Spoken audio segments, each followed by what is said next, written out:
Olá, começa agora mais uma edição do programa Fala Vereador, produzido pela Câmara Municipal de Uberlândia. Hoje conosco o vereador professor Conrado, do partido MDB, que foi eleito para o seu primeiro mandato nas eleições municipais de outubro. Vereador, é um prazer tê-lo aqui conosco. Obrigado, olá a todos e todas. Muito bom estar aqui para que a gente possa falar sobre os nossos próximos 4 anos. Vereador, o que motivou o senhor a entrar na política? A gente já vem de uma luta de muitos anos em prol da minha classe. O senhor é enfermeiro? Formada por técnicos, enfermeiros, que a gente já, desde sempre eu falo que a gente lutou. Quando eu fiz o início do meu curso na UF em 2007, até 2011, quando formo, ali eu já entendi que meu curso, minha classe, tinha várias lutas de classe que eu comecei a poder fazer parte. Fiz parte de DA, fui do UDA por 2 vezes, fiz parte dele por 2 vezes na UFO, e dali nasce uma luta de classe que ela tem o seu ápice nos anos de 2020 e 2021, quando vem a pandemia. Eu falo que todo mundo lembra daquela cena da enfermeira usando máscara e que ela passa um dia todo, quando ela tira aquela máscara, ficam as marcas no rosto dela. E aquela foto é clássica, todo o mundo viu, e todo mundo mesmo, né, viu aquela foto e se assustou com aquela foto. E aí as pessoas passam a olhar pelos médicos, enfermeiros, que eram as únicas pessoas que estavam saindo de casa naquele tempo. E aí, aquela foto para a gente era uma coisa normal, era algo comum, porque se passar um dia todo dentro de um leito, fazendo as ações, o cuidado, é algo normal para a gente. Então, sair com aquelas marcas sempre foi algo comum, mas o que não foi comum? O mundo todo olhar para aquela foto e ver, poxa, a gente precisa olhar por essas pessoas aqui. E ali, quando essas pessoas olham para isso, a gente passa a ser visto, a gente passa a ser, então, a gente tem o foco em nós. Eu falo nós, profissionais da área da saúde. E ali a gente mostra uma luta nossa, muito digna, que é a luta pelo piso salarial, que é a luta que eu falei lá no início. Uma classe que é a maior classe do nosso país. Nós somos 3 milhões de pessoas, enfermeiros, auxiliares e técnicos. Só no estado de Minas nós somos 260 mil pessoas, enfermeiros, técnicos, auxiliares. Na nossa cidade nós somos quase 8 mil pessoas. E essas pessoas não tinham um piso salarial. O que é o piso salarial? É o mínimo que se paga por um salário. Eu lembro muito bem, 2021, a pandemia, naquela época da foto, que um técnico ganhava um salário mínimo. Salário mínimo da época, R$ 1.200 e poucos reais. Com tudo que se tirava, sobrava R$ 900 e poucos reais, líquido. Poxa, uma pessoa que fica num leito intensivo, colocando soro, remédio na veia das pessoas, exposta ao risco de levar para a sua casa um vírus ou qualquer outra doença, para si ou para o outro, ganhar menos de R$ 1.000 líquido, não estava correto. Não era digno, não era justo fazer isso com quem estava na linha de frente salvando vidas. E ali começa uma luta, ou dá-se, né, naquela época, então também sequência a uma luta de classe que já tinha começado há muito tempo, pelo piso. E a gente consegue fazer isso. A gente faz uma luta na Câmara, no Senado, que é onde nasce o PL 2564 de 2020, que é o famoso PL 2564, que cria o piso salarial. A gente consegue passar ele no Senado Federal, consegue passar ele na Câmara com muito esforço. Eu estou aqui citando essas etapas, parecendo que são etapas simples, mas não são. Com muito esforço a gente vence o Senado, vence a Câmara, e a gente consegue a sanção da lei em agosto de 2022. No dia 5 de agosto de 2022, a lei passa a poder valer e a gente passa a ter piso salarial no nosso país. E onde entra o Conrado no meio disso tudo? Dessa história toda que eu contei.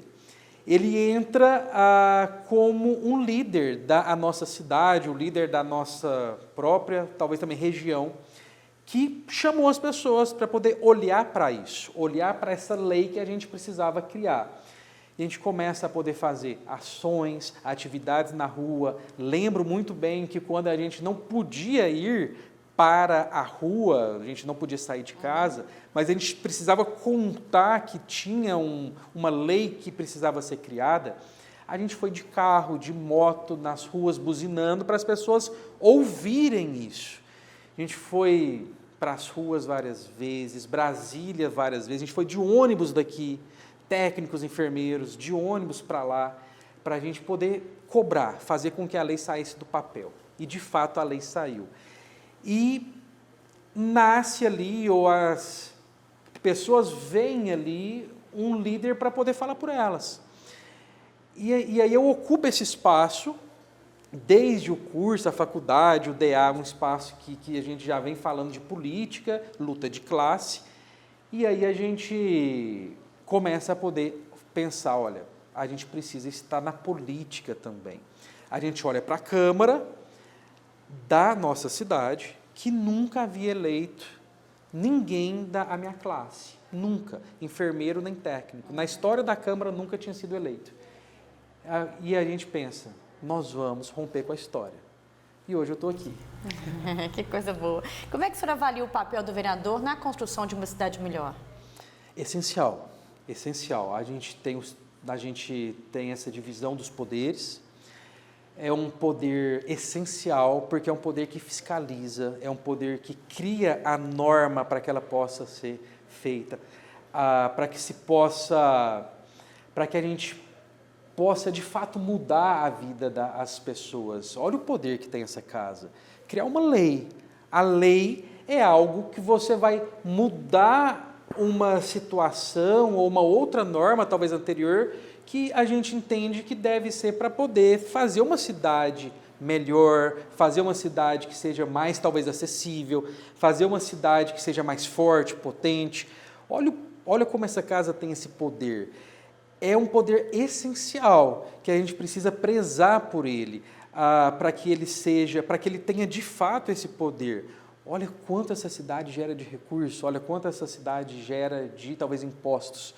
É a segunda maior cidade do estado de Minas Gerais. Então, nós não estamos falando de qualquer cidade, olha a potência dessa cidade. E junto com isso vem o poder da Câmara de fazer isso. Quais os principais problemas da cidade que o senhor pretende ajudar a resolver, a solucionar? Na eleição de 24, o que os dados punham para a gente era que a saúde era o principal problema. Isso apareceu em várias mídias, em vários sites. As pessoas nas ruas colocaram isso.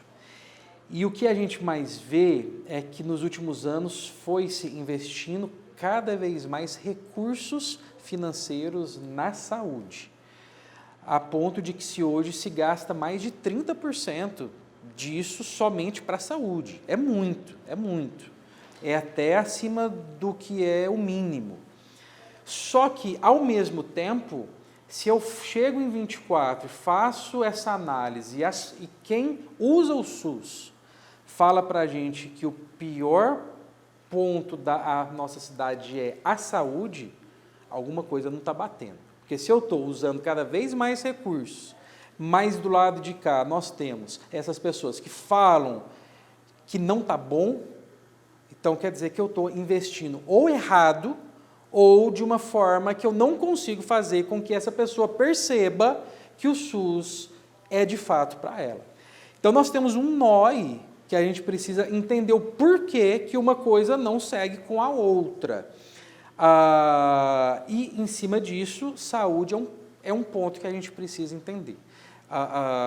Agora, tem outros pontos também. Eu venho de uma classe que não vai falar somente pela classe. Nós temos profissionais diversos, médicos, psicólogos, e toda uma equipe multi que a gente precisa olhar para eles também. Tanto é que a gente usa muito a frase que a gente vai olhar por quem cuida, né? Que a gente precisa de fato olhar por quem cuida. Mas a gente precisa também olhar por quem usa o SUS, o sistema. Então, acho que esse eixo é um eixo principal. A saúde, para mim, é um eixo que a gente vai atuar bastante para a gente poder fazer isso tudo, que a gente possa entender. Por que que eu gasto muito e por que que essas pessoas não conseguem perceber que a saúde não está boa? O que que falta? Parece que não é dinheiro, porque passa-se os anos, cada vez mais aplica-se mais dinheiro. Mas nós temos outros eixos. O eixo do ensino, para mim, é outro eixo que vale muito. A sala de aula, a gente aprovou na Câmara agora uma lei para que a gente possa criar o passe livre, o passe de ônibus, sem custo para esses alunos. Esse eixo, para mim, é um eixo fundamental. Eu vim de escola pública, eu sei que a gente poder facilitar o acesso do aluno para a sala de aula é fundamental. Por quê? Porque a gente sabe que qualquer ponto que faça que esse aluno tenha que pensar se ele vai para a sala de aula ou não, é um ponto decisivo para ele continuar fazendo aquilo. O passe livre para ele é algo básico, essencial, que vai fazer com que ele chegue na sala de aula. E chegar na sala de aula é fundamental para ele. Para a gente, enquanto como se diz também, cidade, para que a gente tenha pessoas que vão para a sala de aula, estudem, façam cursos, para que a gente possa gerar emprego, para que as empresas possam ter pessoas que tenham esses cursos, para que a roda possa girar. Isso é fundamental. Esse eixo do ensino, ter a vaga a criança lá no ensino básico, fundamental também, para que a mãe possa ir para o seu emprego. Muitas vezes a mãe solo fazer isso. Na sala de aula, que ele tenha os insumos básicos, material, uniforme, o lanche. Isso tudo que a gente fala é o Estado presente. E aí entra a Câmara nisso. A Câmara tem um papel principal de fiscalizar se isso está sendo feito de forma certa, correta, se está chegando na ponta aquilo que eu, você e todo mundo paga de imposto. Como é que o senhor pretende se aproximar da comunidade durante o seu mandato? Precisa ir até ela. A gente não pode ficar aqui dentro. Aqui dentro eu falo que é passagem, é isso que eu falo. Aqui dentro a gente vem, assina um papel, um documento, mas é lá na ponta que a gente conversa, é lá na ponta que a gente está junto. Hoje em dia a gente tem as redes, né, que a gente pode conversar com as pessoas, com 2 ou 3 toques a gente fala com todo mundo, mas ir até essas pessoas, ouvir essas pessoas de fato, o que elas querem para uma cidade melhor é fundamental. A gente tem feito uma prática que é em todos os espaços que a gente foi pedir voto, o ano passado, em setembro, outubro do ano passado, nós estamos indo lá falar para cada um, obrigado pelo voto que a gente teve. Porque é um sinal que a gente tem para ouvir as pessoas. Quando a gente volta lá e a gente fala para essas pessoas que deram um voto para mim, por exemplo, talvez obrigado, eu estou ouvindo elas novamente. E ali eu falo que a gente alinha a bússola de novo de onde a gente veio. Porque quando a gente chega aqui, são vários assuntos, são vários outros interesses que começam a poder talvez aparecer. Mas cada um fez uma base, cada um foi eleito com a sua base e a gente precisa ouvir. Não só a base, mas todo mundo. Eu dei a base como talvez, exemplo disso. Mas para a gente chegar perto dessas pessoas não tem outra fórmula. É ir até elas, ouvir, olhar no olho, pegar na mão e saber o que essas pessoas esperam de mim, esperam da Câmara, esperam desse poder importantíssimo. Qual a sua avaliação da relação entre o poder legislativo e o poder executivo? Essencial também. Se for uma relação de tensão, é ruim para todo mundo. É ruim para a Câmara, é ruim para quem está na gestão. Esse vínculo, eu penso que ele tem que ser saudável. A Câmara tem que ter o espaço dela, para que a Câmara possa pautar, votar, debater. Quando tiver que falar bem, falar bem. Falar, olha, chegou a lei, como eu falei aqui agora mesmo, o passe livre, o passe de ônibus para todos os alunos. Isso foi um feito muito positivo. Então, a gente precisa, sim, elogiar. Ó, muito boa essa lei, essa que veio. Mas quando vier leis, ou quando vier ideias, quando vier algo que a gente entender que não é bom para a cidade, ou que se tem que fazer um ajuste, conversar. Para que a gente possa fazer, sim, então, talvez o ajuste antes da gente votar. Mas esse vínculo ele tem que ser harmônico. Se ele for tenso, é ruim para todo mundo, porque aí se cria um clima de tensão, trava-se pautas e aí as coisas não fluem.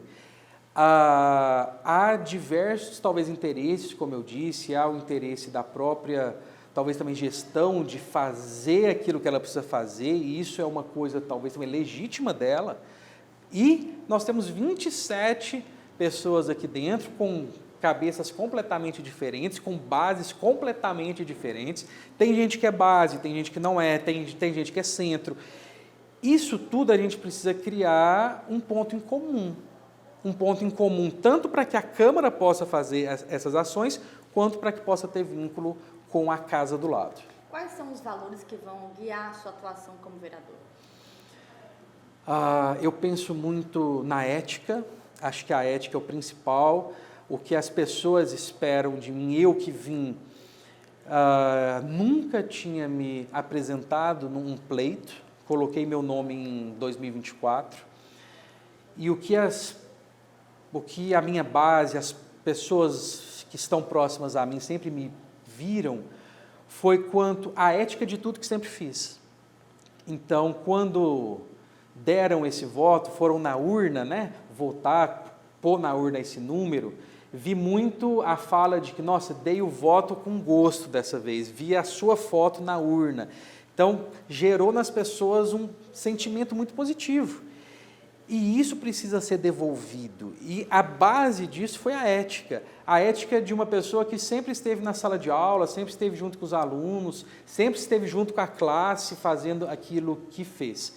Penso que um valor básico, que não só a mim, mas todos os outros 26 dessa casa, precisa ter, é a ética. Outro ponto que, como disse, que as duas casas precisam ter um clima bom, isso envolve uma outra base, respeito. O outro pensa diferente de mim, e está tudo certo, faz parte do jogo político isso. Eu penso de um jeito, o outro pensa de outro, e se a gente pensasse todo mundo de um jeito só, não precisaria ter uma Câmara formada por 27 pessoas. E é ímpar, por isso também, já, né, pensando nisso. Então, nós temos pessoas que pensam completamente diferentes, têm bases completamente também diferentes, mas uma outra base que a gente tem que ter, respeito. Respeito pelo que eu penso, pelo que o outro pensa, e a gente acha um ponto em comum no meio disso. Pode ser que eu não ganhe hoje, pode ser que o outro ganhe amanhã, ou pode ser que eu ganhe também amanhã, e faz parte do jogo político. Nem sempre aquilo que eu penso vai conseguir passar, nem sempre aquilo que o outro pensa vai passar. E está tudo certo, desde que a gente tenha entre nós respeito. O que o senhor gostaria de deixar como legado no fim do seu mandato? O legado no final do mandato, dezembro de 28. Dezembro de 28, eu espero muito que as pessoas possam olhar e falar, aquilo que a gente precisava ter feito, foi feito.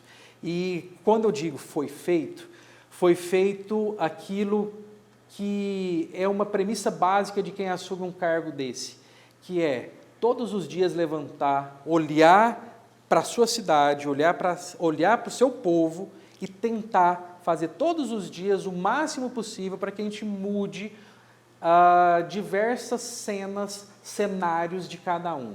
Seja aquela, como eu disse, mãe solo que está com filho precisando de uma vaga na creche, seja aquele médico, enfermeiro, fisioterapeuta, psicólogo, toda a equipe multi que tem diversas dores e que a gente precisa olhar por eles também, seja aquele que usa o SUS para que possa ter um SUS melhor, para que você consiga ter um acesso mais digno. Em dezembro de 28, eu espero que essas pessoas olhem para mim e pensem, esse foi uma pessoa, um cara que tentou todos os dias fazer tudo que lá atrás ele disse que faria. E que a gente consiga fazer, e que a gente possa ter êxito naquilo que a gente vai propor, naquilo que a gente vai falar, naquilo que a gente vai talvez apresentar. Espero que as pessoas vejam alguém que pôde trazer para a cena desse jogo político